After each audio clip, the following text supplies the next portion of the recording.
Is your tub or shower valve leaking from the spout or the shower head? It's most likely due to a bad cartridge, and I'll show you how to fix it. First, check to make sure the pressure on the home is not too high. I'll drop a link in the description for a video that shows how to check the water pressure on your home. Once we verify the pressure on the home is below 80 psi, we can focus on repairing that valve. The first thing we'll do is turn the water to the house off. There are 3 main ways to do this. For houses on community water, I recommend turning off the valve inside your water meter box. If you can't find it, we definitely need to call the community water provider, and they should come out and locate it free of charge. For houses on well water, turn the power to the well pump off. Whether you have community water or well water, you can also turn the main valve to the home off. With that being said, I recommend using the other methods, because if that main valve on your home breaks, you'll either have to hire a plumber to come out and fix it, which would not be free, or you would have to fix it yourself. However, if the community water valve breaks, they'll usually come out and fix it with no charge to you. Regarding homes on well water, electrical is usually more reliable than water valves. So that's why I usually just turn the breaker to the well pump off when I can. So let's go ahead and turn the water off, drain the system down, and plug the drain in the tub or shower where you're working. Now, it's time to have some fun. This is a Moen shower valve. Most modern valves will be similar to the repair we're doing today. When a cartridge on this goes bad, most of the time, it just won't turn off at all.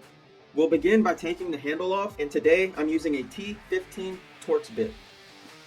The screw is typically somewhere on the handle. Now, if you fully removed this near microscopic screw, go ahead and put it back into the handle so it doesn't run away. The next piece to take off is the temperature control valve. There's a Phillips head screw right in the center. There will be 3 pieces here. We have the screw, this black piece, and another white piece. This white piece is how you adjust how hot the valve can get. Next up, there's 2 Phillips head screws. Go ahead and back those out. Once those screws are out, pull the escutcheon plate off the wall. As you can see, this escutcheon plate has been siliconed around the top. You may have to take a knife and score that silicone. Just be careful not to damage the wall. Now remove this white piece and this trim piece. With the escutcheon removed, you can see the cartridge. To get the cartridge out, you need to remove this pin. Years of playing Operation as a kid are about to pay off. Be very careful not to drop this pin in the wall. And this is where it can get a little bit hairy. These valves are notorious for getting stuck. They do make a tool for this. I recommend using the tool, but today I'll be using my pliers.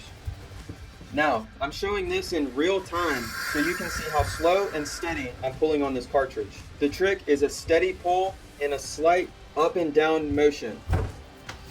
And here's the culprit to that leaky spout or shower head. A new cartridge will come with some lubricant. Put that lubricant on all 3 of these spots. Before you insert the cartridge, verify hot is on the left and cold is on the right.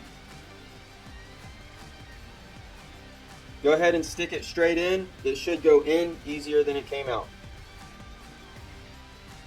And carefully insert the pin.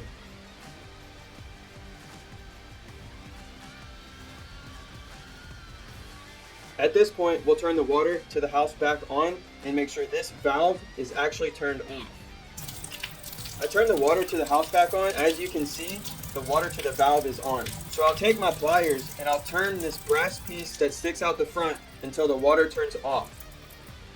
Alright, that's good enough for me to put the handle back on. First, the trim piece. Next is the escutcheon plate. There's a seal on the back to keep water out of the wall. I like to add a small bead of silicone right here to make sure that seal is tight. Now I'll reinsert the screws and I'll tighten them snug and even. So let's get a better understanding of how this temperature control valve actually works. First, this piece goes in the same way every time. And this piece actually adjusts how hot the valve can go. The further clockwise you set it, the less hot the valve can get when it's turned on all the way. So let's say I set it right here. The hottest this will get is warm. Today, I'll just max this one out.